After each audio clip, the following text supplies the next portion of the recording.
actually like a crazy meditation I had where I was meditating on the Bible, because I've been drawn to the Bible since I was a little kid, but it's been very much this like very attracted, and as soon as I get in and start reading it or start being told what the Bible is, I get this incredibly aversive response to it. When someone's telling you what it is. When someone said, and when I was exploring it, you're okay. Totally. And when I was little, reading the Bible, it was like scary, because basically the Bible to me was look, this is what you do, this is what you don't do. If you do this, you're going to go to heaven. If you do this, you're going to go to hell. Yeah.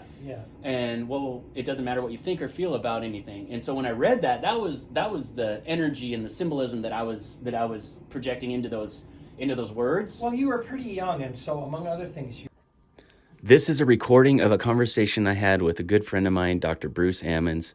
Dr. Bruce is a clinical psychologist, PhD from Duke University. I like the part where he psychoanalyzes a meditation I had about an interpretation download I got from the Bible, about the Bible. Now, Bruce and we have a lot of amazing conversations, and we always say, dang it, we should have recorded that.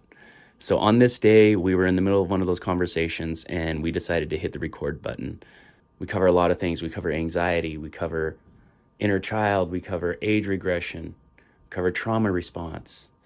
And we also cover how that impacts the psyche and our ability to individuate as people into our best selves, into our adult selves, and how the lack of that can cause many of the things that we're seeing in the world today. I hope you guys enjoy this conversation, because we sure as hell did. Trying to hide from what they know. Oh, because what they know scares them, or not knowing it scares them? Makes them really anxious. And it's all about attaching. Because what if I'm right, or what if I'm wrong? Or no, because I am right and I know it, and this will disrupt an attachment, or at least that's my belief. Oh, okay, yeah. That's why people go along with the COVID vaccine. And, absolutely. And they refuse to. They're going to lose daddy if they refuse to think that, like, you know, a 2,000% increase in healthy athletes dropping dead suddenly is not worth looking into. Yeah. But right, the top guys, the most aerobically fit athletes in the world. Yeah. Those fucking European soccer players just dropping dead on the field. Yeah. Holy shit. And that's nothing to look into. What other way can you understand that? Yeah, and there's nothing but something else that is military guys, all those military pilots. Yeah. Holy shit. Yeah, and then something's like a 1% mortality rate is worth stopping the world for. Yeah. Because they don't want to trust their own intuition, their own internal guidance. Yeah. Wow. Yeah, that's really profound. And that's just a really nice story that encapsulates what goes on all over the place all the time. Yeah, it's just one. It's just such poignant a clear example. One, that everybody can relate to. With really tragic consequences. Yeah, because every one of us has had to question that. Like, what is going on? Is nothing going on? Is it being? It's like, oh, here's the raw hard data. Yeah. Here, it's like 40 years combined. There was like 1,100, and 1 year there was 1,600, or whatever the numbers were. Yeah. And we had to look at that. Incredible. Right? Yeah. And now they're looking at going, Jesus, 40% of women are now sterile. Wow. Yeah, and then birth defects. Yeah, and infertility that's another thing. Infertility was an absolute epidemic before this. And here we are now. And we're still not readily and openly talking about how just the basics of normal health, just basic, like, I hate to even call it holistic health because it's just health, but just the basics. Yeah, really, it's just core health. Yeah, and how that affects your fertility, and how much. There's nothing fringe about you should eat a good diet, get plenty of sleep, get reasonable exercise. Yeah.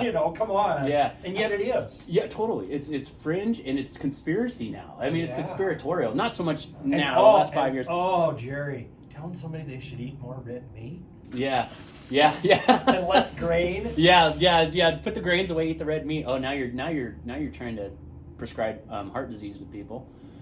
How much do you think, like, the fertility issue is mental, emotional, maybe even like autoimmune type, if at all? Do you think any of that's often it's hugely that? Gotcha. I mean, it's all like self-loathing, or what would you say? Here's how I look at that.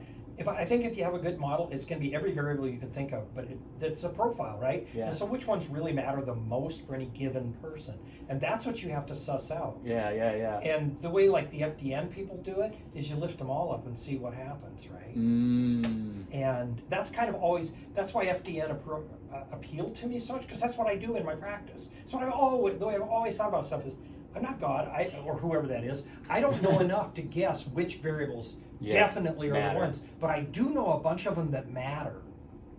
And so go after. I tell people this is like 1,000 interacting feedback loops. Let's break into every one we can, every place we can, and see what happens. Right? See which one, the dominant one comes out, or well, you'll just see someone start to get better, and you'll notice that some of them make a lot bigger difference than others. Yeah. Gotcha. Yeah, that's really interesting as far as the whole fertility thing and why it's hugely psychological, and I'll tell you why in a lot of cases anyway. And really, it's a misnomer, because how is that not connected to your hormones? How is that not connected to how you eat? How is that not connected to how you sleep? These things are all interrelated, but you can go after them from different angles, right? So you can go after the psych piece. That's really all I mean by that. But it's a huge integral piece of it, because you can talk to any of the top fertility experts. When my wife and I were actually trying to get pregnant for like a year and a half, we went through that whole shit. It was just miserable. We didn't get to IVF and all that because I wasn't willing to do that. I figured there's something deathly wrong if that's going on, so that's stupid. Yeah. And so, but we got through most of the rest of it, and it was just miserable. But this guy, Cap Haney at Duke, was considered one of the 2 or 3 best people in the world. And he was a super nice, egoless guy who would answer any questions I asked him or try to.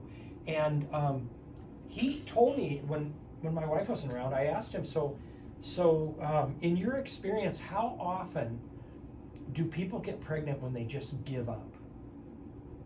He said, all the damn time. When they quit worrying about it, they go, well, it's just not going to happen. They're pregnant a month later. What is that? They're not anxious anymore. Their hormones aren't all fucked up with all kinds of cortisol and adrenaline, and they aren't robbing their steroid hormones, and so they're making enough sex hormones, and their whole system has more energy for this, and on and on and on. Is there any part of that where they have a belief that they are responsible for actually making the pregnancy happen, and they don't trust themselves to do it? Possibly. Yeah. It's probably depend on the individual. Possibly. It could be anything, any kind of belief like that means you're in fantasy, which is a defense, and not just feeling your feelings, which means when you're in a defense, you're running a defense, it means you're really anxious. That's what calls out defenses. So that's a sign of here, is that whatever you're defending. Is that if you've got a big story like that that's that powerful, that's a defensive story. And so why are you so anxious? What are you feeling? Like towards your spouse about having children, or about you having children based on what your mom told you about having children, or whatever all that is, right? Yeah. Is that making a bit like pedestalizing the pregnancy process? Like, this is such a big deal. I've been waiting my whole life for this. It's so important that it happens, and it's going to happen just right. And however you get yourself uptight, right? Whatever it is, whatever story you're telling yourself. Whatever story. Man, so actually trying to get pregnant, not being able to get pregnant would be a great time to trace some of those thoughts and get down to some deep shit, wouldn't it? Oh, absolutely. It's like the time, Or I guess any time that you have something like that, right? Where anything like that, where your ego has decided that this is the thing that's so critical to me. Yeah. As a Buddhist would say, like... quit being attached. It would, how would the Buddhist put that? Like, I'm drawing a blank right now, but something about... I imagine there would be something about desire. There would be something about expectations. There would be something... I think the Dalai Lama would say this. You're full of shit. Yeah. Or you just suck on that guy's so good. Just suck on a kid's tongue or something. Curious. So this ISTDP thing in the Bible. Yeah. So what is ISTDP? You were talking specifically about what when I said that? So I was talking about. It was actually like a crazy meditation I had where I was meditating on the Bible, because I've been drawn to the Bible since I was a little kid, but it's been very much this like very attracted, and as soon as I get in and start reading it or start being told what the Bible is, I get this incredibly aversive response to it. When someone's telling you what it is. When someone said, and when I was little, exploring it in your own head. totally. I mean, when I was little, reading the Bible, it was like scary. Basically, the Bible to me was this is what you do, this is what you don't. If you do this, you're going to go to hell. Yeah. And it doesn't matter what you think or feel about anything. And so when I read that was the energy and the symbolism that I was projecting into those words. Well, you were concrete, quite black and white. Yeah. So those black and white arguments, then you got to be fearful of if you do this, you're going to hell. Totally, right? totally. And all the things. Instead of that being a thing that says, probably not a real great thing to do. Well, and you know me, my brain just works different. Everything I read that you're not supposed to do, I've seen everybody do it, including the people telling me about the Bible and God. And in fact, they're some of the worst offenders. Yeah, and for me, so why do you think they're so attracted to that stuff? Right. Well, because I can't kill you, so God's going to do it for me. I don't know. maybe that would be your fear anyway. But maybe it's just that I fucking can't figure that out, and it scares the shit out of me. Yeah, it scares the shit out of me. The consequences for not understanding. With. Yeah, another thing too, and I'll get to this story. Another thing too was inherently I just could not believe that this omnipotent, all-knowing, all-loving being would have emotions. You know, God is angry. God wants. God doesn't want. God gets upset when. God's disappointed. I'm like, those are human emotions. Because somehow you want to separate that from being human. Well, I didn't accept that an omnipotent, all-knowing, all-loving being would experience those degrees. Yeah, but why is that? Because, because why would they be better at that than you? I don't know why. I can tell what my adult brain concludes based on. I don't know what my. So my question to you would be, as a leader. Yeah. So what were you being told unconsciously by others about your feelings? Where is it okay to show in everyday life? Were they happy when you were angry or when you were this or that?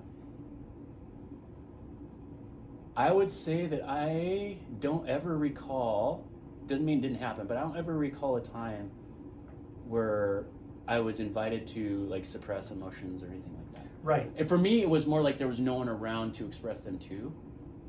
Yeah, there's that. So I honestly probably could have developed a strategy of futility in expressing them because who cares? Yeah, or just somehow they were giving you such a hard time internally, you had to learn to stuff them. They were giving me a hard time internally because I had no one to give them to. I had no one to bet them off of. I had no one to bounce them off of. Right, you had no strategy. I had my dogs. Yeah. My favorite dog, my dad killed. Yeah. But, think about that one. To answer your question, share your feelings with your dog, and your dad kills the dog. Kills the dog, yeah. But the dog bit me, and then my dad killed him. So there's that level too. But my dog bit me because we didn't feed it, and he got into a bag of chocolates. I tried to take his chocolates away. He bit me. Yeah. I would too. I totally. I'll bite you so hard, Jerry. Well, my dad wouldn't have known if I wouldn't have narked on the dog. Exactly. All right, so I got that to deal with too. Yeah, some guilt. But my adult mind, I would say now, would like to believe if there was. First of all, I don't believe that there is a concentrated source of energy called a being that is located in a specific area of any dimension that we could locate and say that's where God is. I don't believe that. You don't think there's a guy there with a white beard? No, I could be wrong. I could be wrong, and I don't think God will hate me if I conclude that. If you make a mistake, yeah. So my answer to your question, based on what I know now, I don't know what my infantile mind thought, but based on what I know now, what I'd like to believe is that any sort of consciousness that has attained that level of enlightenment, which would be the grand orchestrator of everything, would not be emotional, only because they don't have a limbic system, they don't have organs, glands, and all those other things that we associate with emotional regulation. I could be totally wrong. In that dimension, in that realm, emotional expression and experience might be something we couldn't put words to. But that's, I guess, where I would say my answer to your question lies. But I would think that a being like that would be beyond that. Very interesting, because, and this is just me speculating too, right? But what that sounds like is a defense against feeling yourself, because that means you would want to attain that level where you don't have any of that. Well, and I would say on a deep level that is accurate, and I would say that And I would say the only reason you could even think that thought is because you are integrating all those things, and every one of them is critical, including feelings. Right. Yeah, they are. They are. And so... because, for example, are you going to tell me that chair doesn't have feelings? Right. I don't know. Prove it. I know. We I don't know, do we? I don't know. Yeah, it's We a don't noble. know. It's a noble. Because we don't even know where feelings come from inside us. Yeah, exactly. Yeah. Exactly. And do they have thoughts, feelings? Do we know for sure they are coming from us? Yeah. Or is there a possibility some of them are coming from beamed into us elsewhere? by 5G. Is it a combination? Exactly. Right? Is our brain an antenna or generator or both? So yeah, I am okay with not knowing. I'm okay with not knowing, and I would say, yeah, you're absolutely right. From ISTDP, just according to kind of how that's been theorized, we're always on the lookout for any sort of idea that somehow feelings are to be avoided. Yeah. As if they're not an integral part of everything we do. Right. Instead of integrated. Even like meditation, breath work. Yeah. The no mind state, like any of these things that are great relief tools, that's really what you're doing. You're seeking to soothe the nervous system, right? And what are you actually doing when you soothe it? Ignoring, resisting. Yeah. Maybe. Yeah. Maybe. Yeah. Certainly, you at the very least are releasing the attempt to put a stranglehold on all of it. Yeah. And make it turn out a certain way, so that in a sense, by trying to stop the strangling, you're finding the freedom to integrate. Yeah, freedom to integrate. And I would say, like, my take on that would be essentially what we're doing with that practice is organizing the chaos, right, within our nervous system in whatever way. And I would say to the degree that we are aware of the things that are important when those emotions come up, when those thoughts come up, and what they do to our nervous system, is why did this come up? What's it trying to tell me? What can I learn from this? So that's like tracing, dismantling, and ultimately integrating and dissolving, which is the organizing of the chaos. But if we just go right to dissolving or organizing the chaos without learning, why did I create this, and why did I resist it, or why did I hyper focus? Yeah, what are the functions of all those? Yeah, why did I pedestalize this thought and ignore the others? Exactly. Is one more important than the other? Yeah. So because I'm a believer that there are causes to everything. Yeah. So that when you put something on a pedestal, there's a reason you needed to do that. Totally. Right? It was important to you on some level. Yeah. It was important. And then you start to believe that actually the timing of things matters. Yeah. And that your history, the progression of your history actually matters. Right. Yeah. Almost like it's almost like you're part of a world that's changing. And it's almost like why you kept that in your bankroll or your Rolodex matters. Yeah. Right. Exactly. It's almost like it impacts who you are today. Almost like that. Almost like that. So, but I do want. So the story that we were talking about, where you brought up ISTDP, that really got my interest was in meditation. So I've always been curious about the Bible. And I've never, ever been one to just openly, readily accept someone else's interpretation of the Bible. Sure. Now, if it makes sense to me, yeah, I will. And that doesn't mean that I think I'm the arbiter of what's true or not. And it doesn't mean you'll accept it forever. Exactly. And that's another thing that's been really helpful is understanding beliefs, opinions, all that. They're flexible, they're pliable, and you don't have to form an identity around it. So if you let go of one, you don't die. Yeah, they actually have a functional purpose. Yeah. And we probably are real unaware of what that is most of the time. Yeah. Except in retrospect. Right. And even then, it's just a rational. Even then, yeah. But so in meditation, I was really meditating on it, and I was actually going through this period, and I'm still going through it, but this time I was really heavily immersed in unlocking like some of my genetic keys for simplifying things. And so I was meditating. What's the simplest fucking possible explanation for what that Bible really could be telling us? The big, beyond before you get into what it means to live the way and to be Christ-like and to forsake yourself, and before all that, like the simplest nuts and bolts, why would I believe this book? And I came across it almost sounds silly when I say it, but for me, when I talk about it, it really resonates with me at a cellular level. And that is, to me, what I came across was seeing both of the books combined as one big master story of the ultimate hero's journey. And what I mean by that, to kind of layer this explanation, is the first layer of explanation would be you start out with a young God, Yahweh, and Yahweh creates the earth, he actually creates the dark, then he creates the light, then he separates the light from the dark, then he creates matter out of the light, and he creates people, right, eventually. And he creates people in his image, and I use his and, just metaphorically. He creates people in his image, and he loves these people so much, but he can't stand their wicked ways, yet he gave them free will. How do you battle that internally, right? How do you battle that with the fact that what you gave them is probably the thing that's actually destroying them? And then you've got to say, did I do that? Well, no, of course I didn't do that. I'm God. So what's God do? God wipes out the earth. And then God was like, well, maybe that was a bad idea. So I'm going to make a covenant, never to do that again. Here's the rainbow, not going to happen again. I made a promise. Well, give man some time, and all of a sudden they're wicked again. Shit, what's going on? So God decides to come down into the flesh as Jesus Christ. And what does that represent for us? Well, that represents for us facing our own shadow when we realize, oh, fuck, maybe I'm part of the problem. Because we don't know what it's like to live with us. We don't know what it's like to live under us, under our rule, right? And we don't even know what it's like to live under our own tyrannical rule. So God gets to come down as Christ in the flesh. He gets to meet his people that he loves so much where they're at. So now God gets to know what it's like to be in the flesh, to experience emotions at a level of the flesh where it's totally embodied. God gets to experience what it's like to live under God's law and see the effect that it has under his brothers and sisters, his sheep, right? That's why we're called sheep, is because we're children. We don't understand yet. We haven't been given the gift of grace. Our soul has not been breathed into life. Well, what is it like to live under God's law, under my law, not having my soul being breathed into life, not being given the gift of grace? Oh, it's really fucking tough. It's really fucking hard because of this, that, and the other. So he gets to meet people where they're at. He gets to experience what it's like to have an ego, but he had to create an ego in order for him to experience the ego. And then ultimately, God was faced with many temptations in the flesh. God was faced with many resistances in the flesh, and was attacked in the flesh by the darkest side that humanity could possibly think of, killing in the name of God.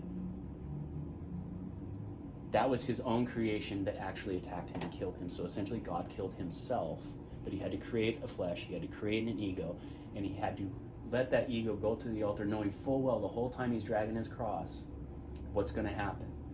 So after he is able to kill his flesh, kill his ego, he's able to ascend back to heaven, right? That's the hero's journey. That's the return in the hero's journey. So the way I correlated that with the opportunity we all face, we're created as God's image, which means we're created and we're created without a soul, supposedly, and we're born in total darkness. We don't know what it's like to be anyone but us, yet everything we do creates an effect on everyone around us, which comes back to us. Came back to God. God saw the pain of his own creation, of his own people going through this wickedness. It's all like a mirror, yeah. Right, but God couldn't see the mirror until God was under the mirror. And so we all have that opportunity, but we must, so to speak, abandon our flesh, which means we need to step out of ourselves. We need to look at ourselves from the observer, and we need to say, what's it like living with me? What's it like relating to me? How do I treat myself? And then we get that opportunity, and then the hard part... Actually need to attend to others. Yeah, we need to attend to others, and the things I say and do matter. Yeah. They do matter to other people. It has an effect. Now, where that person is justified in the way they're responding, that makes no difference. The fact that your actions created this person to create an emotional state, if you're not working directly with them and helping them get out of that, you got to be sensitive of that, because it's a real thing.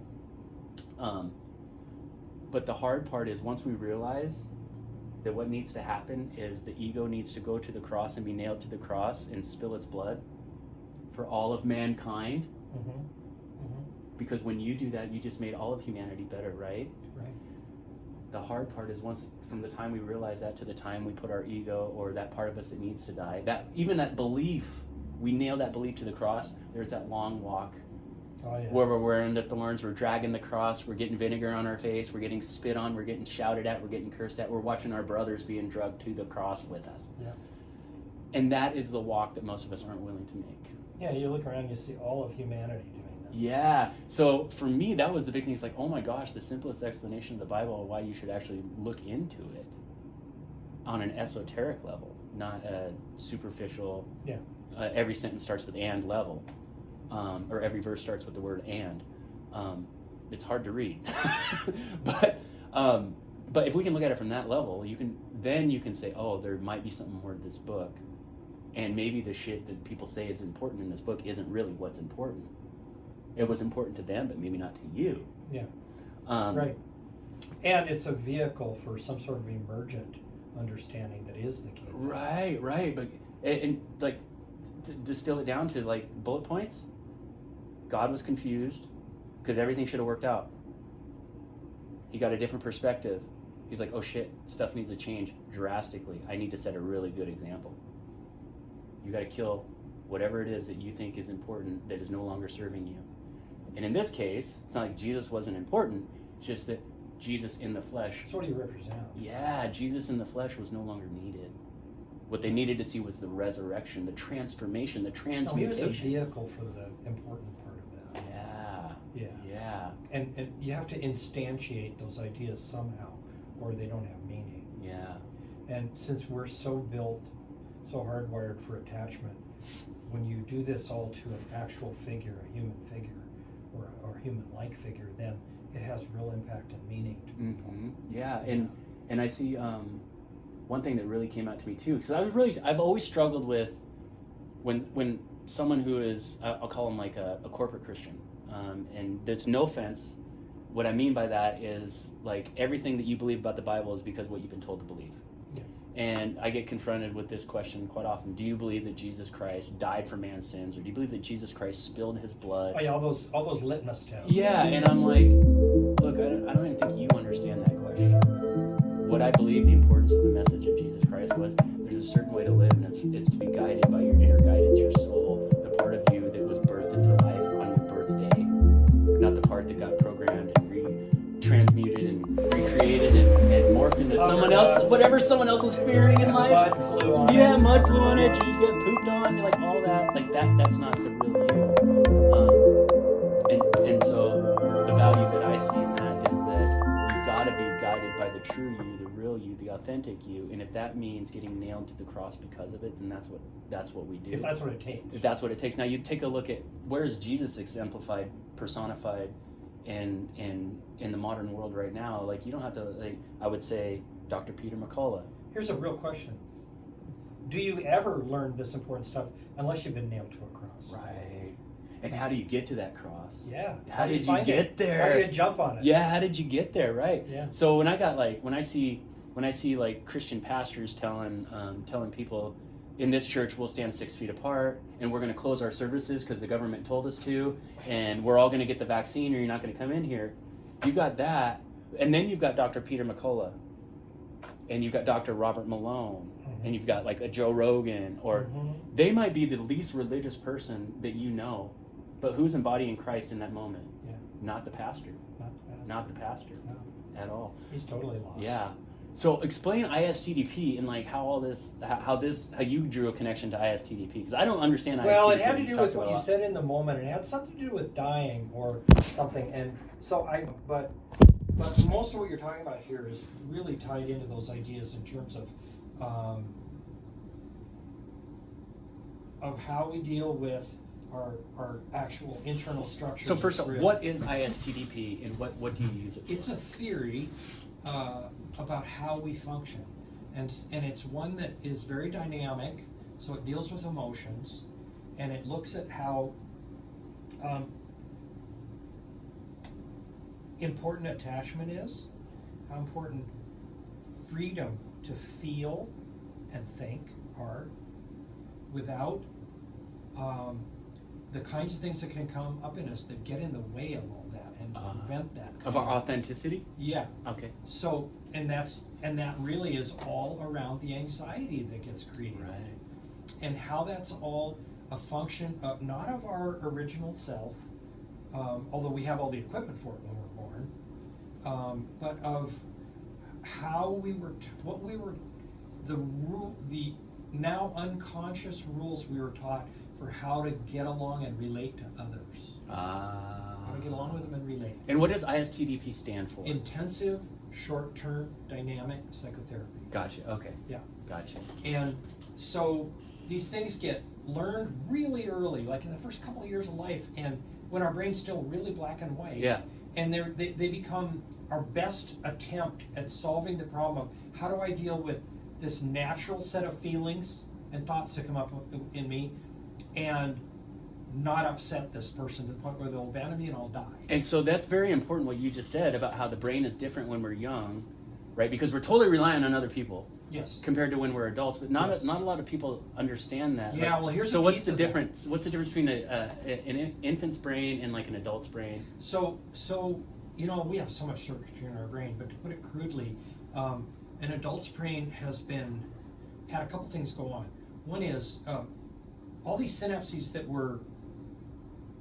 There's research that shows that if you take this guy Hamburger at NC State when I was at Duke showed us that if you take chicks in ovo, if you watch them as they're developing, they move like crazy. Mm-hmm. And he said, why are they moving? He said, well, I'll find out. So he looked at their brains, and then he took a bunch of them and anesthetized them throughout their whole development, and then he looked at their brains. They were this mass of neurons. They had like 100 times as many neuronal connections as the ones that had been active. So you need activity to prune them and make them actually fit the world. Oh, make them actually like self-organize. Yeah, get organized. Ah. You need input. So to the organize. organizing of the chaos of the nervous system begins in the egg. Yeah. Wow. And it actually begins before that, because we know of research like they've now shown that at the very least, and obviously this is just because they did that piece of research, probably goes way back before that, it's probably the entire history, and maybe transgenerational. I'm sure it is actually with what I know about epigenetics now. But let's just look at that piece of research. They showed that if you take dads and check whether they were stressed within 4 months of conception or not, and you compare those two groups, their kids behave totally differently. Oh my! So these situations where them. So these situations where mom is checking her temperature every third day, and being like, "The time's right now. You got 3 minutes. Get your ass in here." And the poor guy. Why would we be designed in a way, by evolution or a god, so that if you're so uptight about getting pregnant, you know, instead of just having sex, you can't have a kid. Instead of just having What's sex, preventing you from having a kid? Anxiety. Because you're doing that, and it's going to create a real problem for the child. Oh, yeah. Instead of just getting horny and having sex, because like they when did you're that uptight, if you look at like all the machinery in the nervous system that has to do with anxiety, which is a fear of your emotions, and the stuff that has to do with fear, which is a fear of a real thing in the world, like a grizzly bear charging. Yeah. It's the exact same equipment. Right. It's just the functional nature of them that makes us use those two different terms. Yeah, and how we organize it? Yeah. Yeah. So, given that, your system doesn't know the difference. So if you've created... It's just the label we put on it that changes it? So if you've created anxiety in yourself, you've created the same state as if you were literally trying to conceive in a situation where you're in the middle of a war or a bunch of grizzly bears. Yeah. And your system says, not the right time to have babies. Right. And the same thing happens, it's my understanding anyway, the same thing happens if you're living a really crappy lifestyle. If you're eating junk food, it's not just getting about sleep. Stress, right? Right, yeah. Your system goes, oh shit, this is not the time to be doing this. There's danger lurking here. So the cells send a signal to the brain, or vice versa, or both, that hey, we're in wartime. We're in wartime, we're in a threatening environment. Don't do this. Don't have kids. They won't be safe. They won't live. They won't live. It'll be a waste of all your energy. Yeah. And so, but also, I sort of encapsulated this lately, thinking about this, with the language that, and so this is epigenetics. What's happening is when the dad's stressed, he methylates certain genes, right? Yeah. To be able to cope with the stress. Yes.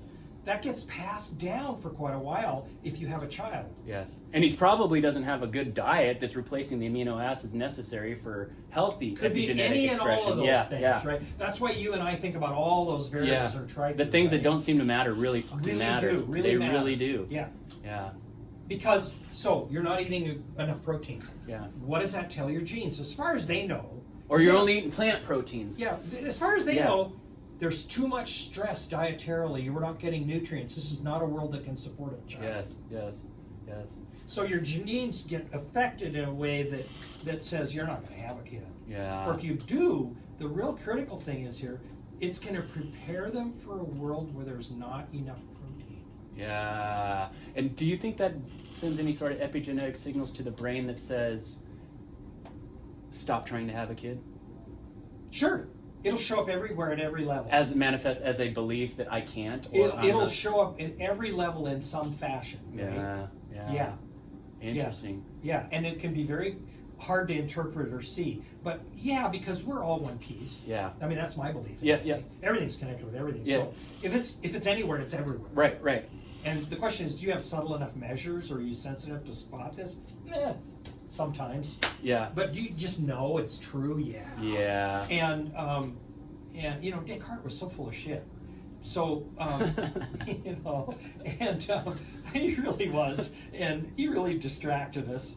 Now, who was he? He was the guy who said that there's a split, there's dualism, there's your brain, there's your mind, and your body. Oh, golly. Oh, boy, what a disaster that He must have read Flexner's report. Flexner read his. Flexner read his? Yeah.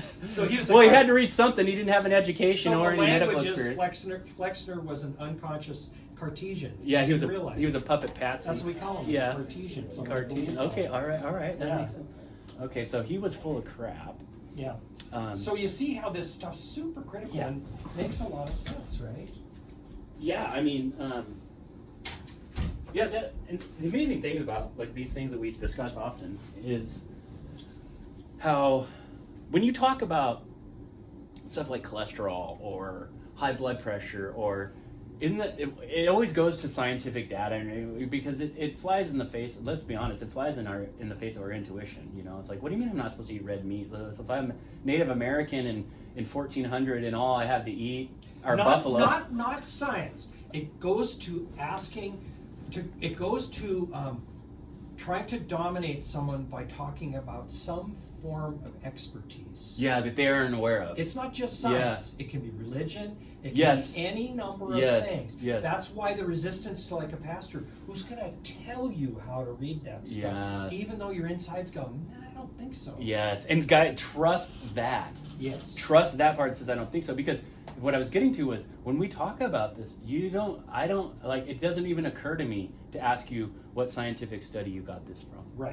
Right? And I only use that matches my experience. Exactly. Yes. And I only use them because I've read certain of them that just actually make sense in terms of the system of what I think I understand. Yeah. And so I can be totally wrong. I can be like, ooh, like a rocket. No, man. The thing is, these we could be talking about neuroscience, or we could be talking about psychology or whatever, and I might not be able to follow you on that track, but I can always usually relate it back to something that I do understand. That something has a similar structure. Right, and that's the whole toric nature of everything, right? Everything's a macrocosm or a microcosm of something. Repeated structures. Nature just does that. Until you get down to the smallest thing that we can't split, or if there even is such a thing. If there even is such a thing. Probably not.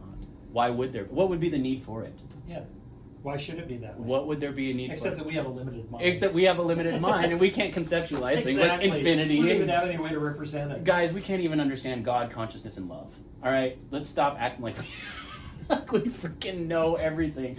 Just be okay with there's some things that aren't to be known and just be experienced. I saw they're not immediately knowable. Oh my gosh, this guy said something. It was like one of the most brilliant things I've ever heard that applies to so many things and so simple. He says, look, when you're playing like Grand Theft Auto on the Xbox, he goes, now you can spend 25 years getting down to what signal, creates this node, which creates this code, which creates this command. And it's like, why is it when I push the X button this happens? Well, I have to trace this back to the components that he goes, or maybe just all we need to understand is that this is how I play Grand Theft Auto. And it's really fun. Yeah, and I turn on and this is how I win the game, this is how I lose the game. This is the objective of the game, this is not the objective of the game.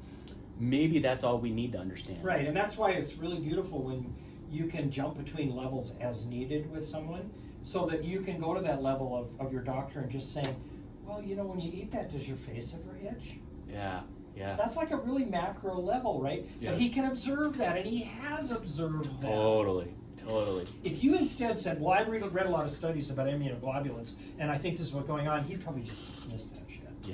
Yeah, you're right. Because, the ironic thing is he's one of my most spiritual clients, which is Interesting. crazy, right? Like crazy. Interesting. Yeah. It's cool. Yeah, it's really cool. It's really cool. Well, it just tells me that there's a certain kind of intelligence in him that's very real, because it's you know it when it bridges everything. Yeah. Where yeah. he shows it in all these different areas. Yes. That's raw intelligence. Right? Yeah, totally.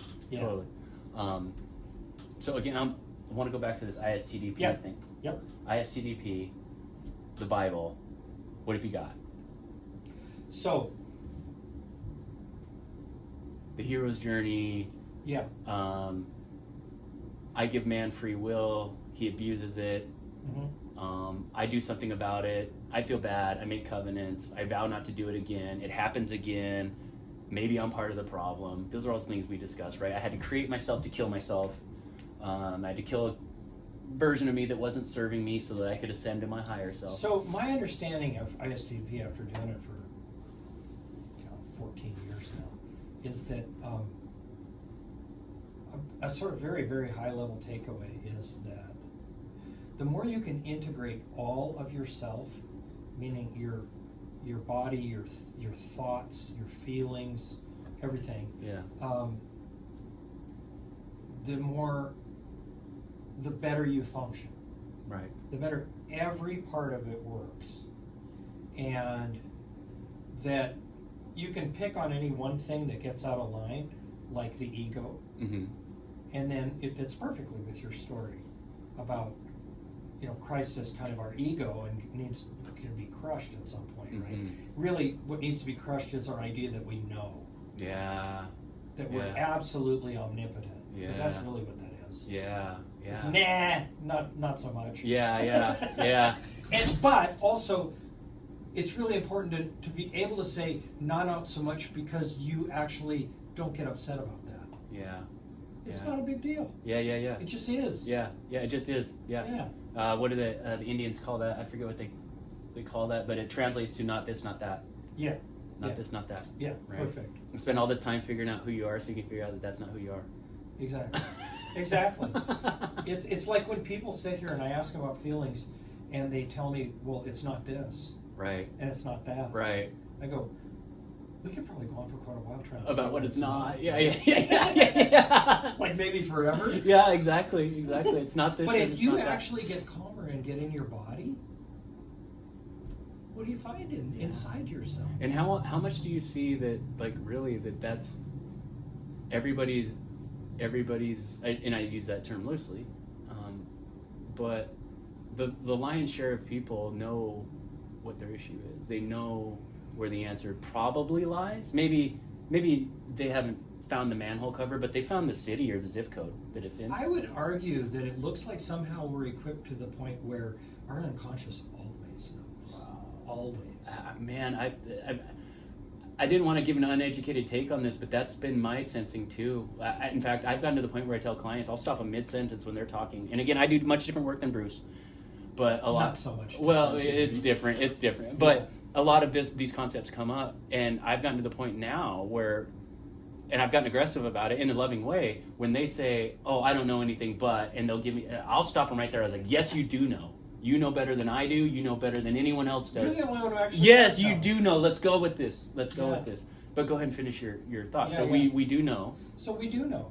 So ISTDP is really respecting this unconscious part of us, which, if I think about it, one of the ways I've defined our unconscious, and it's not as wonderfully mystical as like Jung and all that. Yeah. But to me, it's every bit as mystical and wonderful, which is one way I've defined it is it's everything in us that's not the verbal mind.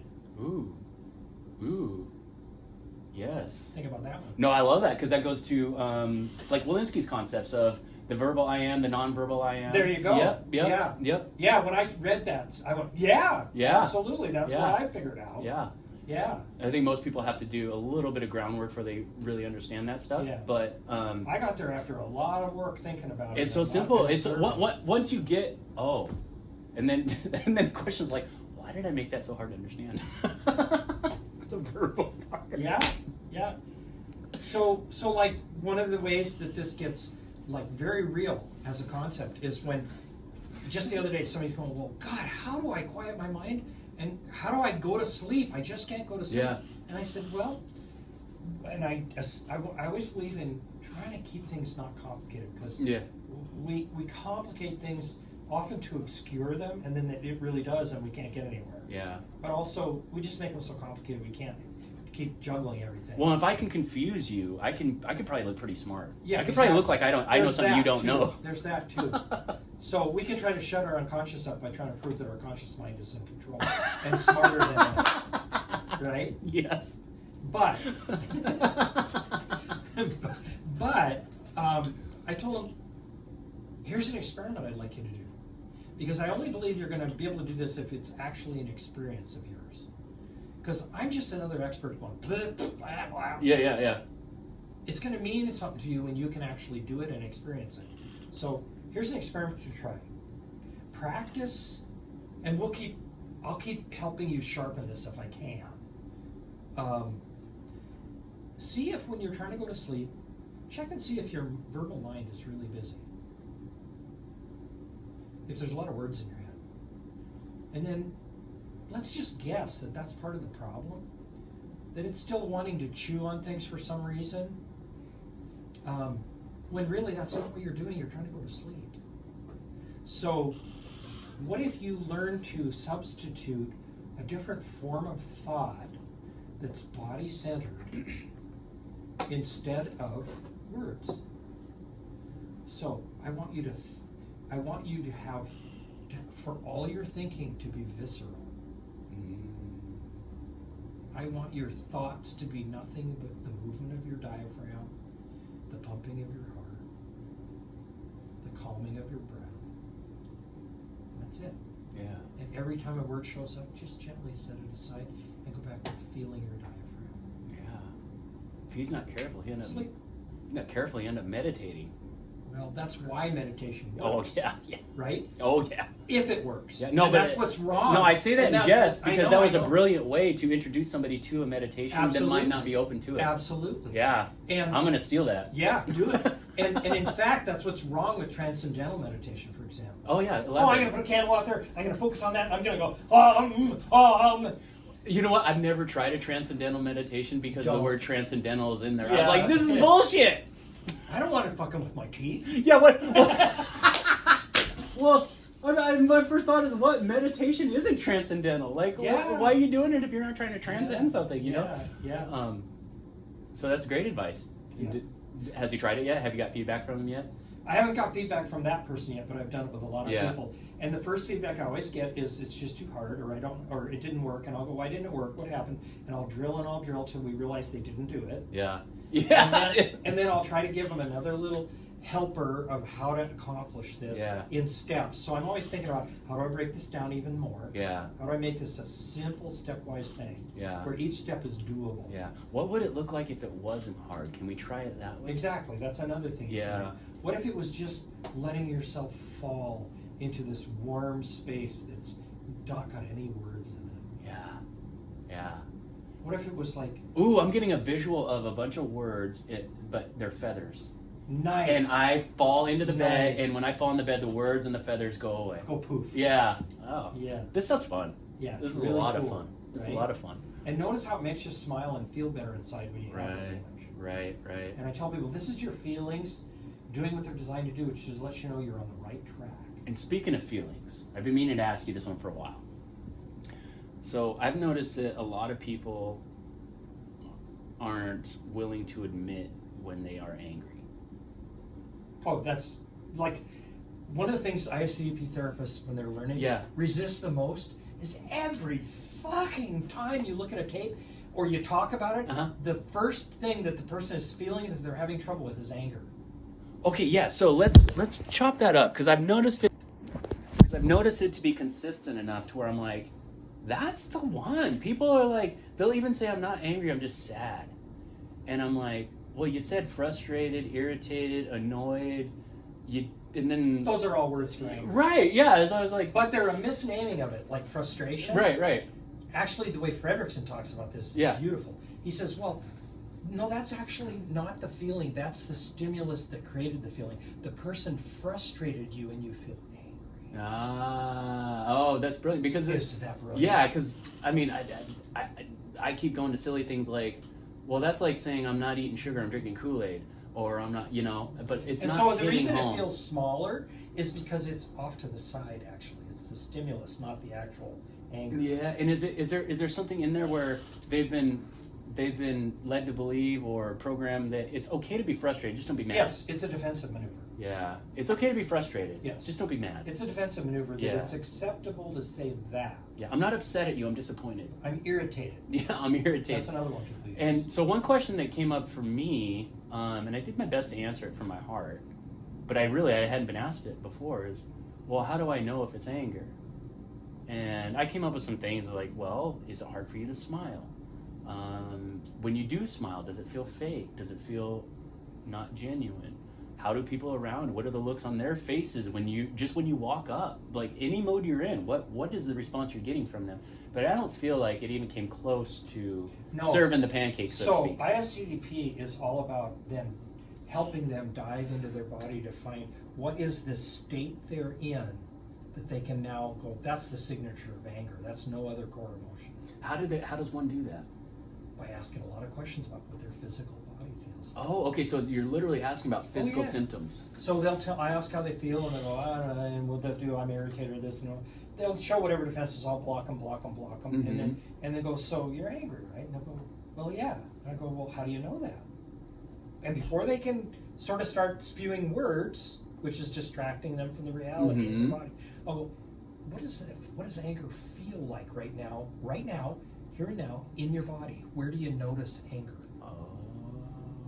So in their spewing of words to avoid noticing, is that any different than like someone who every time they have something they don't want to experience where they go to, I don't know, picking up their phone or No, those are all defensive eating maneuvers. or something? They're all defensive. Is it this? Are they using like the phone and food and the same way they're using the words, or is that a different defense? It's the same defense. Yeah, they're all used to deny the feeling. So what Fredrickson said as that I think he learned from all the analytic stuff and all the thinking he did was that some people have known for a long time, but he just says these things really well. But he said, well, all defenses are forms of denial of reality, big or small. Because reality frightened us. Ooh. You can ask then, why is reality frightening you? Oh, because a lot of times I think it's because if I notice reality and I believe that's reality and I voice that to this attachment figure, there's going to be a bad consequence in terms of the attachment. There was going to be Wow, Dad. detachment? Wow, Dad, you're really an asshole when you're drunk. Oh, shit. So it's literally, it's safer to not be authentic because authenticity could result in a separation. Could rupture the attachment. Gotcha. So it's And all when about we're the attachment. young, which is when all that gets learned, humans are neotenous longer than any other animal. They stay so young they can't survive on their own for a very long time. Yeah. And is that because the Anunnaki aliens came and breeded with the humans and changed our DNA? Yeah, it's probably those lizard people. Yeah, because the Neanderthals didn't have. It's very interesting. Yeah, you can ask, why does it look like, well, at least in our stories, that maybe we evolved over even that period of time as humans developed as a species to become more neotenous. Why would that be? Yeah. What does that afford us that as a child you can't really do it on your own? Connection. So you have to be, and what does a connection afford you? Tribal security, safety, yeah, protection. Yeah, maybe, but what does it also mean if I'm around you a lot? Who's my model for how to behave in the room? Oh, I get an example. I get exemplary behavior. Yeah. You get taught. Yeah. By osmosis and directly. So one of the interesting pieces like that I learned from this guy Jay. So that could hinder our individuation process. But it's gonna provide us hopefully the raw materials to finally really be able to do that and be safe. Right. Yeah. But we need a good example. Yeah. Okay, continue. So what Jay, last name is with a G and I can't think of it right now. He's one of the best EEG guys in the world. Really an amazing guy. Tells you something about how bright he is, that he was in a car wreck and destroyed his hypothalamus. normally you just die when you do that. He figured out how to supplement it with hormones enough to stay alive, and he's been alive for like 25 years now. No hypothalamus. That's completely unheard of. But he said the pain in the ass is I have to teach my doctors every time I lose one everything they need to know so they can keep me alive. He's a really interesting guy. It's going to be a powerful feeling, though. Oh, shit. He says just kind of scary. Yeah, yeah. You realize how tentative everything is, you know. Right. How amazing it is that it works ever. Right. Yeah. And you realize you're always walking on knife edges. Well, that's it. And there Yeah. is no guru, guys. No. There is no guru. No. You are. So Jay was the one who, at a big EEG conference on Catalina Island I went to, we were looking at my EEG that we'd done in the class. Oh, okay. So it's up on a screen and it's rolling by. Yeah. And he stops it, and I'm going, oh fuck, here we go. And he goes, look at this. See, so he's got 21 leads, so he can tell, he knows just by the numbers which ones are frontal, which ones are, left prefrontal, right prefrontal. This man has a large penis. Yeah. You can just tell by looking at it. God, I can tell he's brilliant. It's like he's part horse. Just a giant cock. He is hung, baby. No. So he looks at Jerry. And he goes, this is really interesting. You guys look at these channels right here. Those are right across the midline, and this one is right in front. And what do you see? What frequency is that when you look at it? He goes, well, look, there's a second, and what you're seeing is a lot of 5 to 7 hertz. What is that? We go, oh, it's theta. Yeah, He theta. goes, yeah, it's theta, and it's right in the center line. He goes, you know where you see a lot of that? He said, you see a preponderance of that for the first 6 to 7 years of any child's life. Yeah. Is that when they say they're in complete download mode, right? They don't have the ability to upload anything. They're not going to challenge. Yeah. They're learning. They're just sucking it in. Yeah. So what did that say about me? That I'm like that most of the time. You're curious. You're one of the most curious people I've ever met. Yeah. And so he was looking at that going, yeah, and that was why he was smiling, right? But he's going, oh, this is childlike. This in the best possible way, right? Were you intentionally trying to stay in a? That's You were just how I you're am. just getting measured. Gotcha. Yeah, that was really cool. Right? Yeah. But what was fascinating is that we are by design, however, or have become by all the evolution, whatever all that means, a machine that is born in a state where it just isn't going to challenge things too much, but because that's dangerous when you don't know shit, but is going to learn like crazy. But what it sets us up for is downloading ancient rules that have been passed intergenerationally, and if they're intergenerational, they are in part due to trauma, and so they're real falsehoods about how to relate to others. Yeah. And so we download Delusional. Yeah. So we download all these really good things and all these things that are problematic. Yeah. So in those first few years of life, we get treated in a certain way. So one of the examples I like to give, Jerry, that I thought of is what happens to a 4-year-old child, 3-year-old child, when they come in from the backyard, all happy as hell. They just had something they did that was really fun, you know? And they come in and mom's doing dishes and something just happened to her and she's just angry as hell. Yeah. And you go, ah, Mom, and she goes. Gives you that look. And it's not toward you. She just has that Right. look. You immediately go, I came in and I was happy and my voice was a little bit loud. Oh, that is not okay ever. I should never do that. I need to crush joy in myself around my mom. Joy is a threat to my attachment. It Mom. is. Yes. Yeah. And so that's obviously a delusion. That's obviously non-functional, but it's also something that could be deeply programmed into somebody for life. And it's something that actually makes sense in terms of the stimulus. Yeah. And so if we think about what like the actual so those early ones like that, Yeah. the other key pieces are in a way, you know, John Locke was right that we're a blank slate in a way to be written on neuronally. That we haven't even really started pruning or building a lot of stuff yet. So when you have that experience early, it's absolutely the foundation of everything. Yeah. And so when we get into this,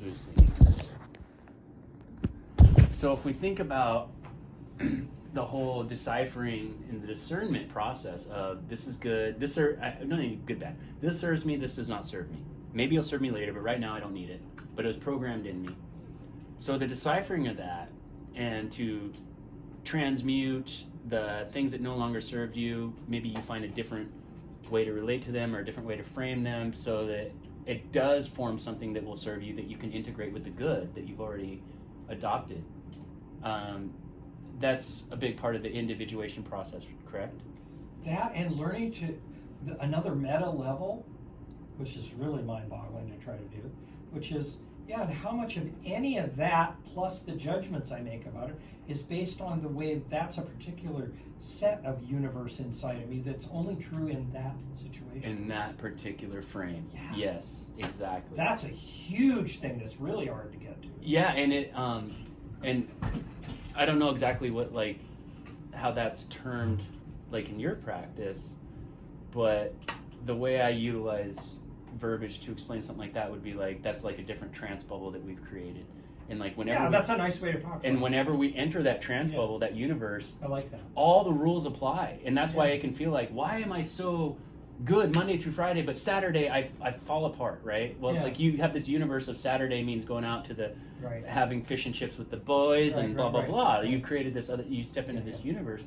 And you made all the rules work, and then all of a sudden they don't. And all of a sudden they don't, because now you have a different objective, right? Yeah. You're a different person. Yeah. You have a different mission now. Or you got married and your wife's pissed at you. Yeah. Again, a new universe I've created, right? A new trance bubble that I've created that I can step Well, the into. other way, language that comes to mind, based on what you were showing me earlier, is it's a micro matrix within a bigger matrix.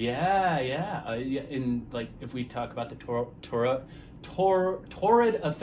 effect of all things, and the sequence of creation and sacred geometry, however sexy, romantic, mystical way you want to paint it, it really is. Everything's a microcosm of something else, or a macrocosm of something else. Yeah, it looks exactly like the fractal geometry. Yeah, and that's why when we do, like Bruce was talking about, when we do create this new universe that we step into, how we can. If you guys have ever been around somebody, for me, it's anybody I went to high school with, or my father. Those of you that know my story, the life I live and the kind of the way I view the world now is much different than how I grew up. But whenever you can get inserted in one of those environments that you're familiar with, all those other things kind of come into play that make that universe work. Sure, it calls them all out. Right. Yeah. So for me to be around like my father, because those weren't just totally random. No, they helped you fit in. They helped you stay alive. Helped us survive. Yeah. Yeah. They help us find acceptance. The problem sense of self. The problem with them is that they did all those things, but they were a sense of self surviving. They were everything has the word survival attached to it. Yeah. And that's like the lowest level. That's the lowest level of consciousness. Guys, if you want to compare that to Christian beliefs, that's hell.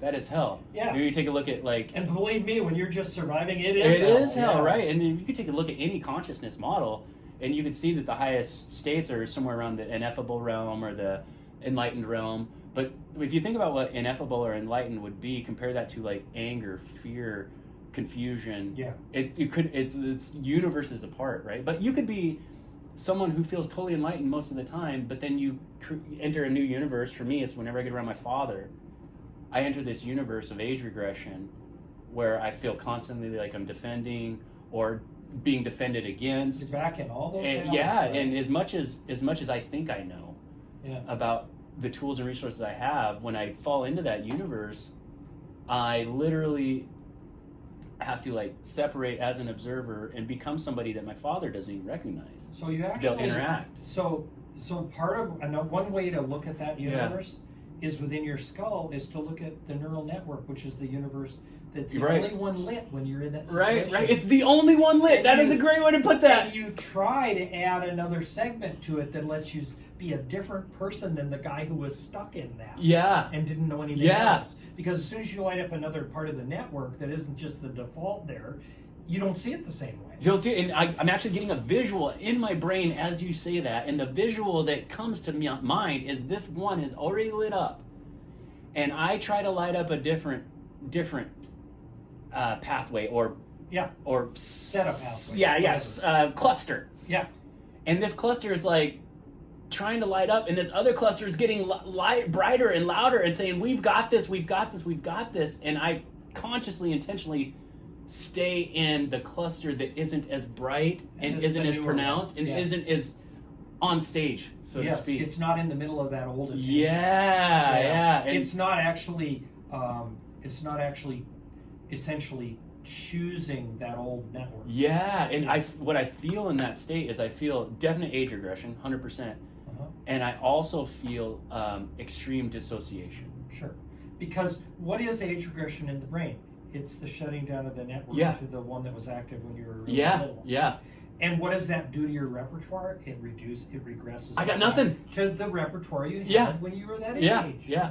Because that's the only part of your brain that's working. I try to help people understand that so that they aren't so judgmental of themselves. I say this is a natural thing. And others, right? An adaptive thing, right? And others, right? Yeah. Because we judge other people when we don't understand that sure. They're just going through something we go through. It just has to start with us. Right. And then we can apply it to others and go, oh yeah. Almost like the hero's journey interpretation of the Bible. God could not understand man until God became one. Right. And then once he became one, he did a facepalm and said, oh my God, I are one. Yeah, I are one. I got to leave my own hometown to perform miracles, and I'm God. Yeah. Right? And and as soon as he became man, his mission was to kill that version of him so he can get back to his true self. Mm-hmm. But as we talk about the individuation process and the age regression and the clusters of neuronal networks and all that, I could see like creationally in a creation model or an evolution model or a hybrid model of the two, I can see how those would be really beneficial to our continued thriving as a species. But I can also see where that can really get us sideways after several generations of unindividuated parents. Yeah. And for me... Because what do we mean by unindividuated? Parents that were too scared to form... stuck in their old neuronal model. Old neuronal model, or would it even be close to accurate to say chronically age regressed? Essentially, that's what we're talking about. Gotcha. Yeah. And that would, so that's also falls in line with like arrested development. Yeah, because essentially that's their solution to trying to be safe and secure. Yeah. And then when they're in that, here's the catch too. When you're age regressed, you can't step out and see anything else. Right.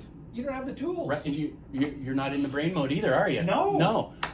You're not in the mode to question things, and in the spiritual world, this turns into inner child work.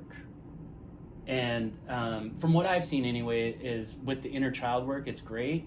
But what's lacking that should go along with it, in my humble opinion, is everything you're talking about. Right, because you have to have the understanding of the neuroscience. You have to have an understanding of the psychological dynamic. It really helps. Yeah, to give you different ways to look at it. To sell it to the person that's receiving it. Otherwise, you're just giving someone a Band-Aid and doesn't tell them why it stops the bleeding. Yeah. Because the more, the way I look at that as a mathematician is that the more things that you actually have this understanding of, because you see that they're mapped essentially one-to-one on one another. Yeah. We call them analogies or whatever, but they're more than that. The more of those you have that come from all over different areas, the better you're going to understand this and the more secure you're going to feel sitting with those ideas. Right. And so if we apply that to the individuation process, then that, in my mind, becomes just a microcosm of what individuation, why it's important, right? It's the discernment, it's the deciphering, it's weeding things out. It's the evolving. And when we so if you think about soul fracture work, inner child work, any of that stuff, really what that is going back to a place where you stopped evolving as a person. You confront what needs to be confronted, you reintegrate that so you continue your evolution. I would say that 9 times out of 10, that work is not going to produce a desired effect because of the things that are missing, which was discussed earlier. I could be wrong. That's just been my experience and observation. Why we need to do it within the confines of a really safe, secure attachment with another, like a good therapist, or a good pastor, or a good father or mother. Yeah, not some person on Instagram that's only worried about this following or Probably this not. Community or Probably not. Yeah, and guys, if you've experienced things like that where it had because they're actually most of the time just stuck in that past and avoiding the feelings and things that so this is all leading up to what I really want to talk about. Yeah. So if you do have an attachment to a therapist that is basically just using their own avoidances, their own projections and everything, and using you to soothe that within them. Same with the doctor or a counselor. Any sort of expert. Any sort of guide, any sort of guide or expert. Guys, give yourself the permission and give yourself the credit for your own genius, which it's going to be different with each one of you, but we all have that genius within to be able to ferret out the truth and to seek the guide that is right for you, for whatever you're going through right now. And don't just trust it just because this person is XYZ, fill in the blank. It'll never work. Yeah, this type of coach. I'm certified in And the bottom medicine line is, journeys. why won't it work? Because they're not you. Yeah. That's the bottom line. And in that dynamic that was mentioned, if they are truly utilizing those things, their own regressions and their own transferences and their own projections and basically using you to soothe their nervous system, they're not healing you, they're trying to heal themselves. Yeah. That's just my estimation. And we're all doing that. Yeah, on some level, right? Yeah. And if I can heal in some way where so I'm if we can authentically, accept that from them, but actually recognize it, yeah, we can really get somewhere too. Yeah. And if you're lucky enough to find somebody who is authentically giving you what you need based on what they know and the tools they have, and they're constantly striving to grow. And you've got to take a look at what they're doing on their off time.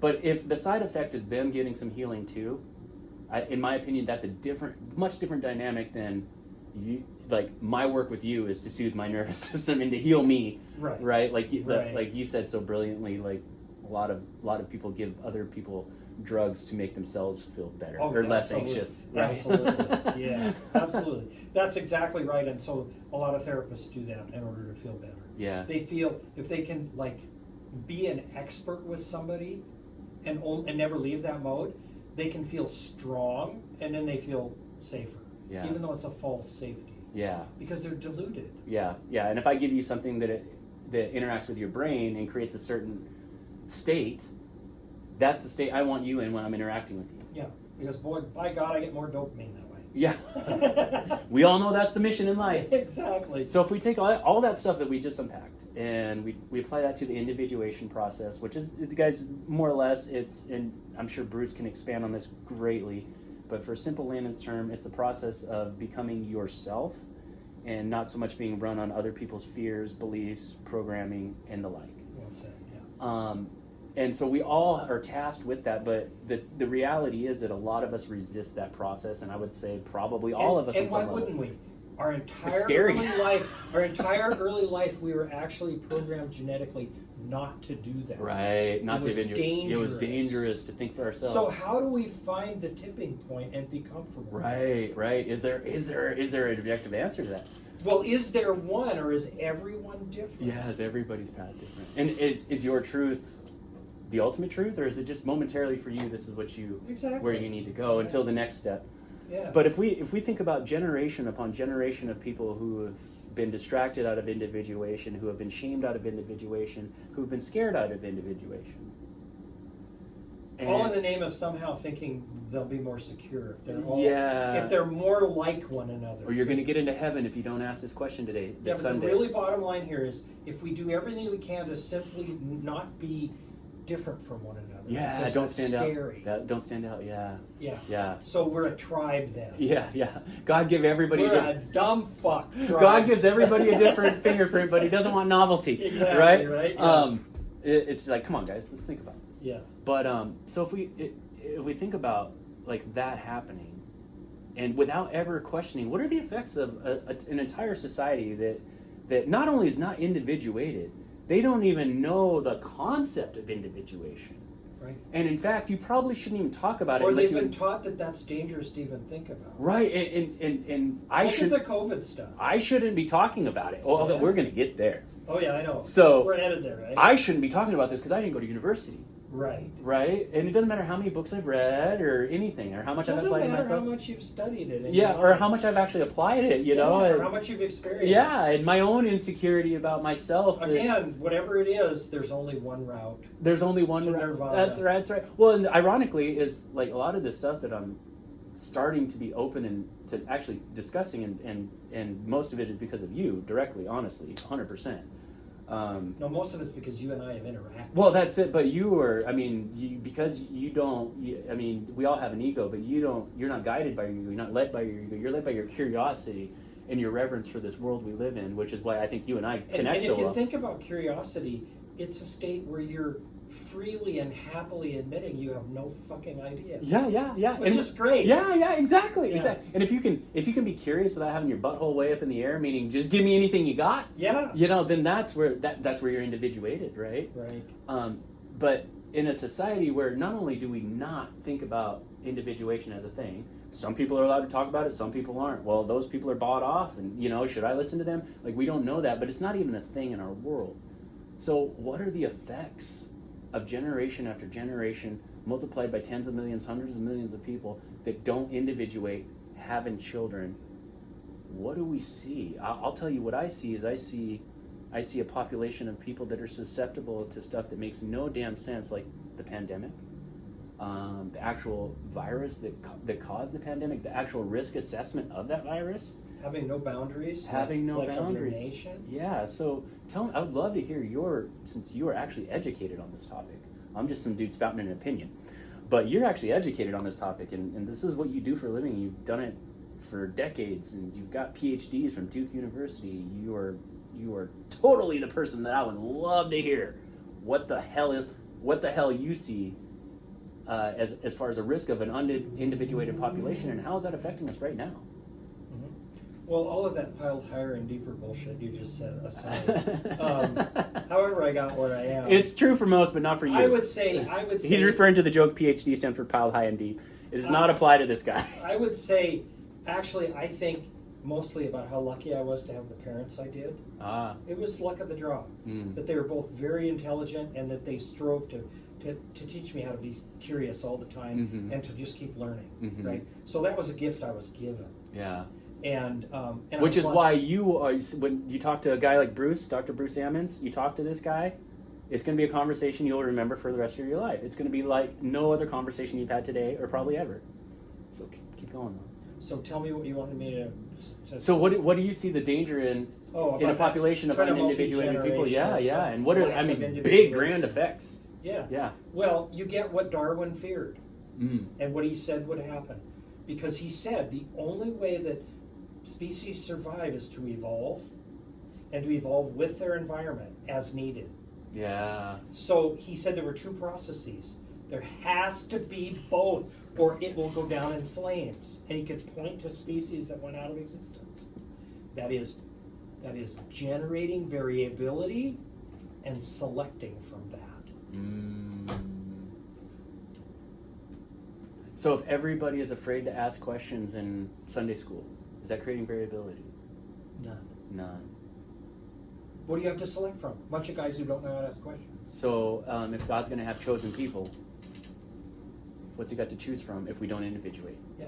Right? So this applies spiritually too, guys. It applies to everything. Yeah, and don't let the word evolution fool you if you really believe that there is a God and that he couldn't use evolution to create. Yeah. I mean, these are not mutually exclusive. These are manly concepts. We don't know shit about. Yeah, we don't. We're just throwing words at them. Yeah, but what we try to do, I think, that's really fun is to try to see whether they fit our experience or not. Yeah. Whether they help us predict things, whether they help us sort of make sense out of things, whether we can use them to go beyond our immediate past experience to know what might be coming. All those sorts of things. Yeah. And the beauty of a really core concept, like the idea of evolution being variability and selection from that variability. So there has to be something inside of us natively and in every species out there that generates variability. Well, look at our own genetic code. Yeah, look at it. We share genes with fruit. We share genes with animals. So what do we hear from people who are afraid of variability? Or because they can't then predict everything perfectly and then they don't feel safe. What if they tell us that mutation is a bad thing?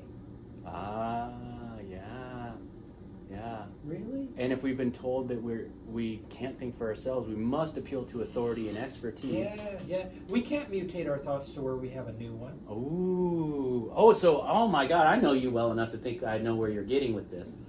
So you're saying really one of the dangerous hidden messages in the whole thing was to make us think that mutation is something to be scared of, as opposed to being a part of the natural growth process. The things that generate variability are we're supposed to be afraid of them, but what we're really afraid of is not having the open enough mind, a curious enough mind, a lack of fear to begin with, when we face variability and don't know where it came from or what it's about. Yeah, and instead of going, isn't that fucking cool? Oh yeah. So my favorite thing to say to people when they're like complaining about something, and I point out to them that's just because they and their spouse are two different people. Yeah. And they sort of, the whole nature of their complaint is that their spouse isn't them and doesn't do everything the way they want it to be done. And I always propose to them, what if we lived in a variety-free world? What if everyone you ever ran into was exactly like you? Yeah. What would that be like? That would be pretty tough. And everybody goes, that would suck. Yeah. Because it would be so boring. I mean, it would be so, everything would disappear essentially. Yeah, that's a great segue into shadow work right there, right? Yeah. Why would it suck for everybody to be like you? Yeah, right? What would you see? Yeah. That you don't Think see now? about that. Yeah. What if you didn't have a shadow? Yeah. Oh, yeah. So if you... That would be horrific, I think. Well, let me ask you this. I think that'd be Jerry. horrific. Let me ask you this. Yeah. Where does the variability in us come from?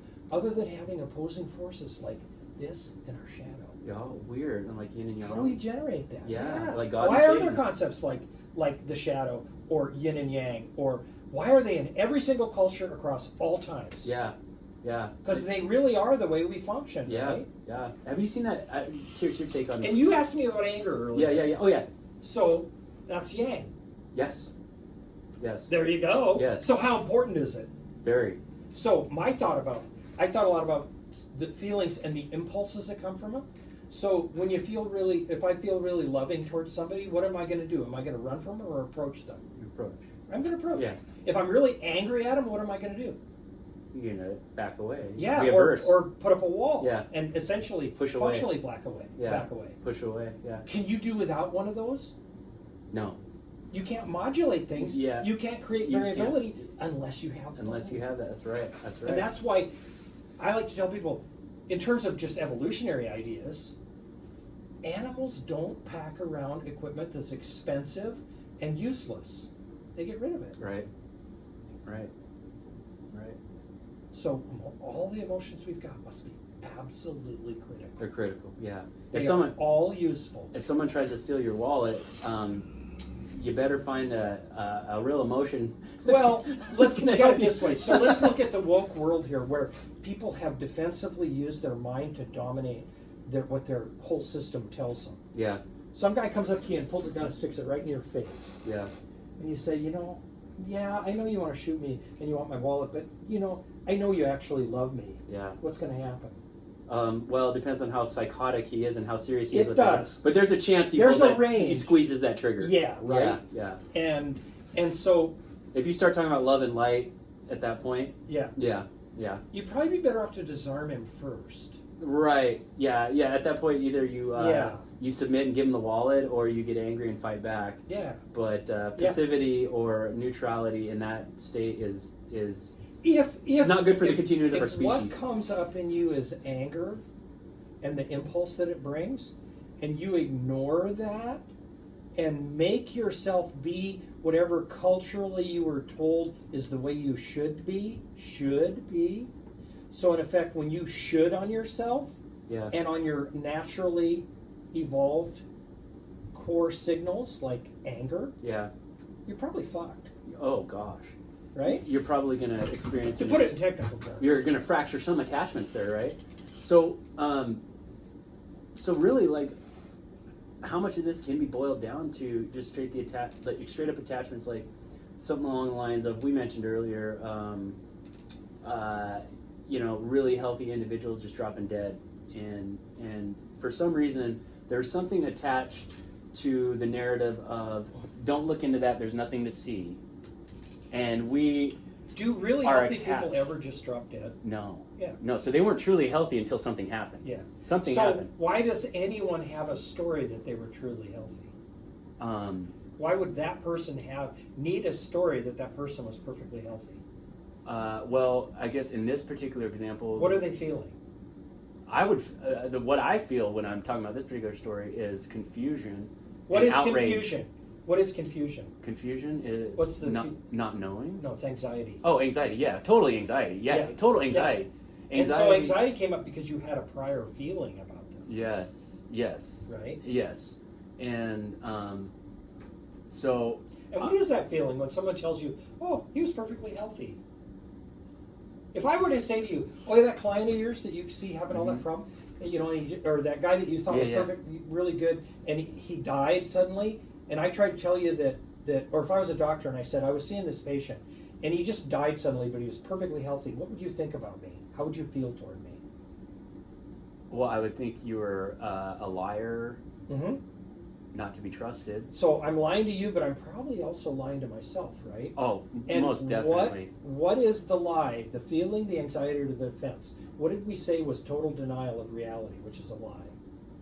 The defense. The defense. Yeah, the defense. So this person is telling you this story purely out of a defensive maneuver to avoid how they feel about someone suddenly dying and they didn't know what the fuck was going on. Yeah. And so they had to invent a defensive story to make it all rationalized and not feel frightened by it. Yeah, and so if we were to apply this to the mass scale that we are seeing today, the recent few years, I'm curious about what attachments people would have to believing that there's nothing to look at here when you have seemingly healthy people dropping dead at a rate that's exponentially larger, like 4 decades previously combined didn't match this number. What is the attachment that people are protecting that says it's okay to not ask questions about this, it's okay to shrug this off, it's okay to think there's nothing? Well, so who are they joining with, attaching to? Their authorities. Yes. And their tribe. Yes, but authorities. Yeah, authorities. And what are the And so authorities who is the attached to? original authority in their life? In their life? Their parents. Yes. Yes. So who have they transferred that attachment from? Their parents. And same with and God. they've attached, and they've transferred it to who? Their whatever authorities. Whatever authority, whatever expert, the government, some doctors, whatever. At Starbucks, it's the barista. At the grocery store, it's the manager. Whatever it is, right? Yep. Yeah. Maybe even if you're far enough gone, it's the owner of Rose Hours. Oh, that's a sore subject, Bruce. I know. All right, let's get back to anger. No. Okay, yeah, exactly. We just did. Okay, so definitely attachment to authorities, right? So Yes. if somebody But why? Yeah, What do we mean by authority? And we're not even let's get to that real quick. But we're not even, I want to make it clear, I'm not even giving my opinion on what's going on. Yeah. What I'm opining on or questioning is the fact that it is going on, and it's been going on for years, and we still don't have an answer because the authorities have told us to don't worry about it. So again, what was your question? I was going to point out to you, or ask you, what do we actually covertly mean by an authority? What do Besides parents? What do they wield that makes us call them an authority? What's true about them? What are the features of that entity? They possess knowledge we don't. They have power we don't. Power. Yeah. Knowledge is power. Knowledge is power. So we're talking about power. Yes. They're more powerful than we are. We think. Or we think they are. Yes. And so that harks back to our genetics, and one of the fundamental things we know about animals. One of the most important things you see among every group of animals is dominance hierarchy. Yes. Because that's a way that animals survive. Yes. So when people get scared, are they instantly age regressing? In other words, there's this dangerous thing out there. Don't leave your house. All right. Now you could take somebody who's totally rational, totally intelligent, and maybe even individuated on some level, but they are they age regressing back to a point to where they're incapable of having any defenses for that nonsense? Or You've seen that happen, right? I think I have. We're seeing it all over the place. Yeah. But also, think about this too. What happens when somebody age regresses? If you looked at that as like a functional behavior, what is it trying to call out, and from whom? As a functional behavior, what is it trying to call out from whom? When you're, say, actually a child, yes, and you're acting like a very young child who doesn't understand the world, yes, who are you relating to, and what are you trying to call out in them by showing this distress about being lost in the world? You're parents, to your parents to save you, asking them to make you safe and secure. Yeah. Make you safe. Yes, and so So it also gets reinforced when we regress. So if we have a total, like a mass population that experiences a similar response, a similar age regression to a certain stimulus, would that be something that could contribute to what they're calling as mass formation now? The mass formation psychosis. What if we picture that entire regressive population, the frightened population, as a child? Right. And the government as the parent. Right. Now, can you predict what goes on? Oh yeah, 100%. Whatever the government says. So that's how that group behaves. That's what is going on there. I wonder how many of them... It's an emergent property of that. Right. So I wonder how many of them could be traced back to similar experiences as far as being okay with the example I like to use is, Dad always comes home, and I can rely on Dad coming home. It's usually after he's been to the bar, and slept with the neighbor, kicked the dog, but he comes home. Yeah, and even a shitty attachment term is better than none, so spank me, Daddy. Yeah. So jab me. Even though Dad is drunk, and Dad scares the neighbor, and Dad kicks the dog, and Dad yells at Mom, he's still Dad. He's still Dad. And he's still the one that tells us what to do. Yeah, and he's still the one who I believe somehow is making life possible for Yeah, and so if your Uncle John comes over and says, hey, your dad's a piece of shit. Yeah. And here's why he's a piece of shit. Can't go there. And here's why he's a bad parent. Yeah.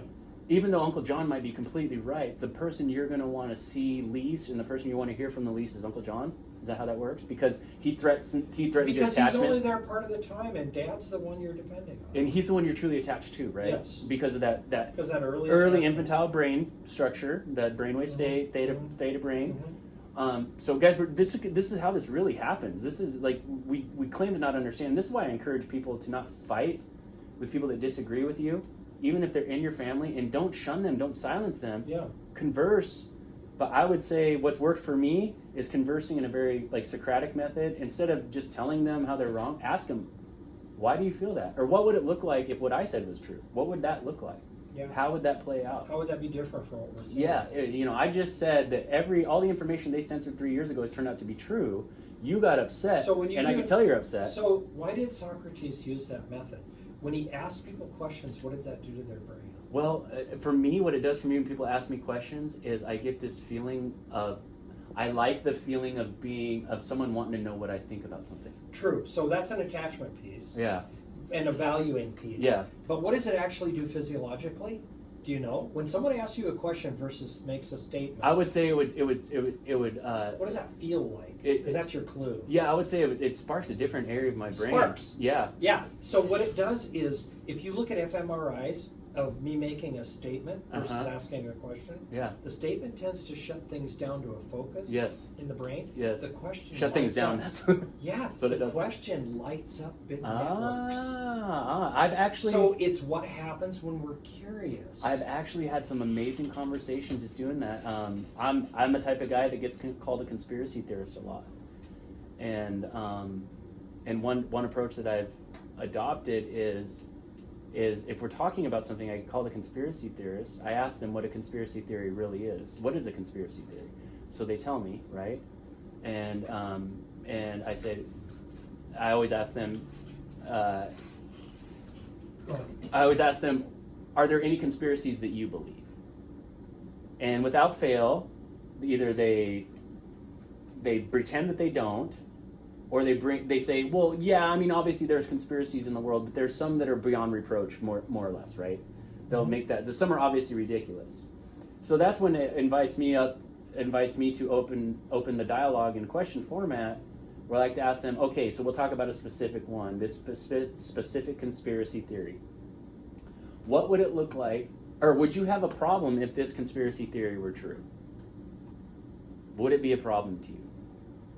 And if they say yes, then you've actually got a conversation that you can have, because then I can ask them, what would it look like if it were true, or what would it take for you to consider it more? So that's just one example of how you can take something that's really important to you, and instead of just shutting it down and not talking about it, you can open up the dialogue just a little bit. So one of my favorite tools, Jerry, is a website called Etym Online. It's etymology. Etym? Yeah. How do you spell that? Etymonline. So it's their version of the origin of a word. Yeah. So if you look up conspire, The earliest meaning was Latin, meaning agreement, union, or unanimity. To agree, to breathe together, conspire. Ah, conspire. So is there Almost anything like evil in that? inspire is part Yeah. Yeah. Same No, root. there's nothing. There's There's nothing. nothing. Nothing evil about it. No. Don't we want to breathe together Yeah. sometimes? Yeah. So it tells you that the meaning of words, and if you look at they give you they're sort of like a mini OED, Oxford English Dictionary. They give you enough meanings of the word in different languages over time that you can kind of, if you want to look at it, see how it shifted towards modern time. Yeah. How all of this humans working together changed the meaning of the term to what it is today. Yeah. So if you look at this, the more recent meanings start to become things like a conspiracy, a plot, evil, unlawful design, people getting together for an evil purpose. Yeah. That's the more recent one. And then you want to ask, what was going on at the time it took on that meaning? Was it 1964 by chance at that You're started? right, probably. Well, actually, that's very close. If you look at when the CIA started putting the word conspiracy theory, that term, in the newspapers and stuff in the U.S., it's right around then. Yeah, they came from the Warren Commission report. Yeah. And just Google how true the Warren Commission report is the next time you call someone a conspiracy theorist. Exactly, yeah. I'm about out of battery But here. the other one there was, that old one is from 1590, and you might want to ask yourself, what was going on? What was going on? In the place where that was the language Latin, at that time. in 1590. Yeah, it was English. English. In 1590, what was going on? Yeah. Google that. Yeah, Take Google a look at that. and see what was going on. So for people that might hear this and might be titillated by the individuation process, what is something you could recommend that anybody could do starting today that can help them begin or further integrate the individuation process into who they are?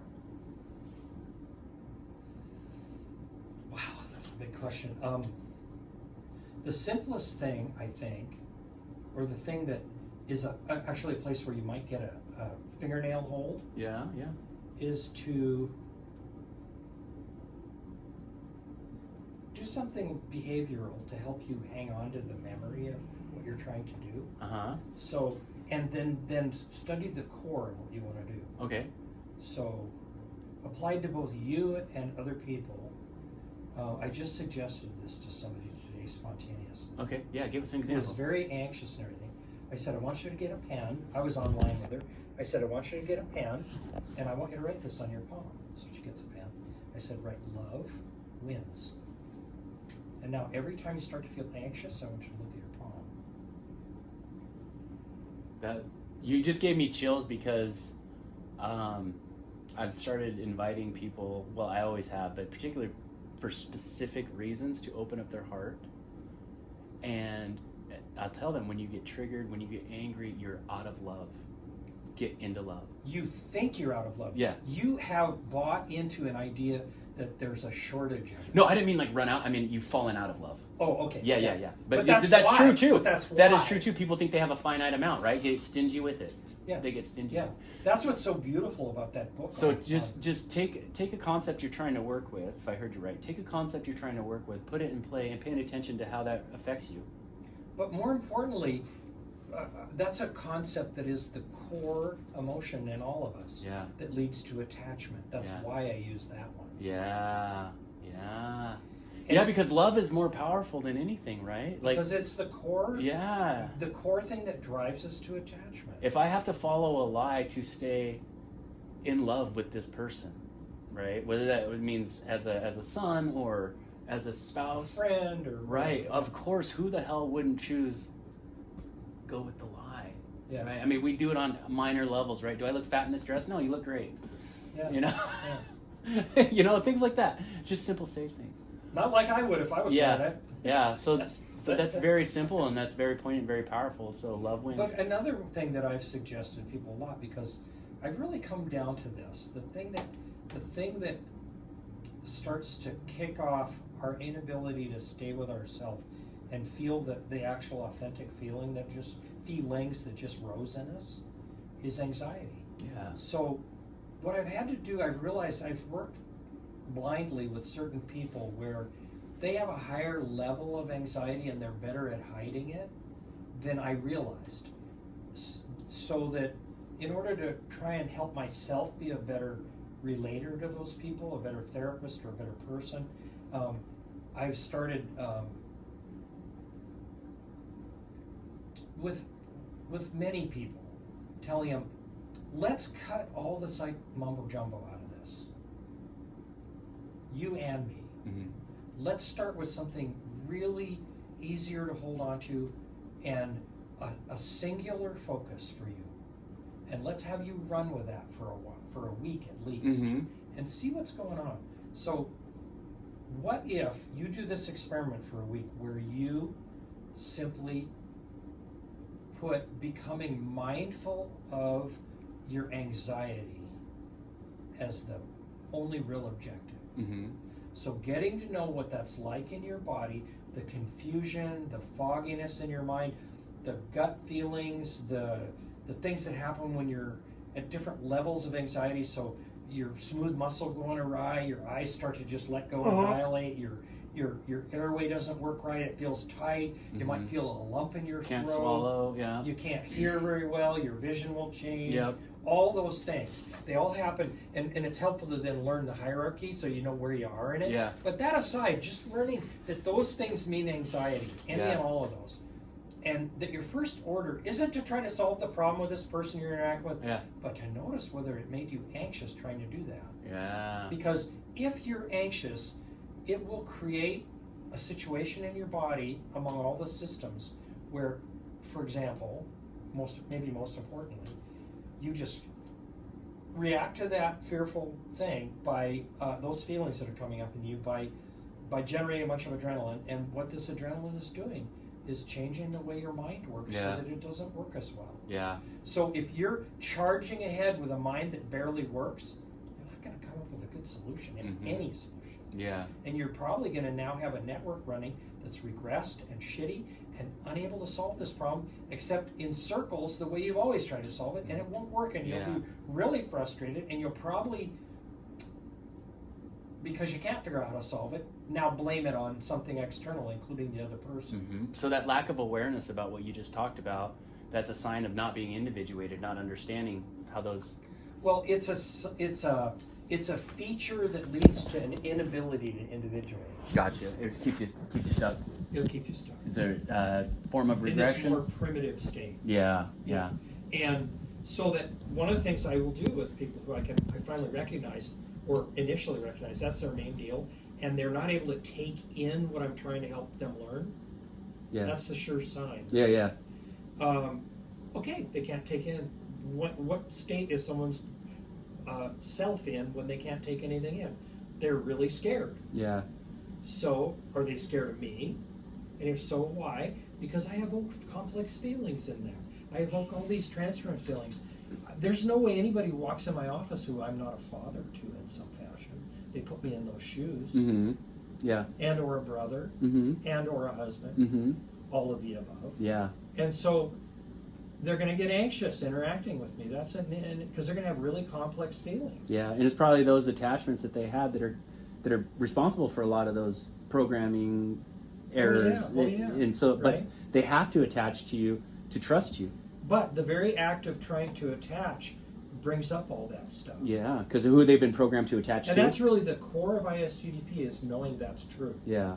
And then knowing that that's always happening, that even in just a casual conversation, that's happening at some level. Yeah. But in a therapy situation or a coaching situation, it's right front and center. Yeah. And if you're not attending to that, it's not going to go as well. Yeah. And so I try to cut through all of that when I know this person is now sort of usually too anxious to think at a high level. I got to calm down my inner professor who's always trying to run. Jesus, the guy's such a dork. And actually give him one simple thing to really hang on to, and that is notice if you're feeling anxious. Yeah. And then calm yourself. Yeah. Breathe. Close down your verbal mind. Do a set of techniques. And if the next step then is, I'm not quite sure what those techniques would be that would be useful to me. Now we're getting somewhere, and now you and I can talk about that next time. Right. It's beautiful. Yeah. Beautiful. Bruce, I appreciate your time, man. This was fun. This is going to get recorded and uploaded. This was fun. Literally just a conversation, guys, that I just hit record. You guys got to know, this is only about the last third of our conversation. Yeah, and this is one of like 200 that we didn't record, Exactly. so we need to do this more. Yeah. All right, Bruce, appreciate it, brother. Yeah.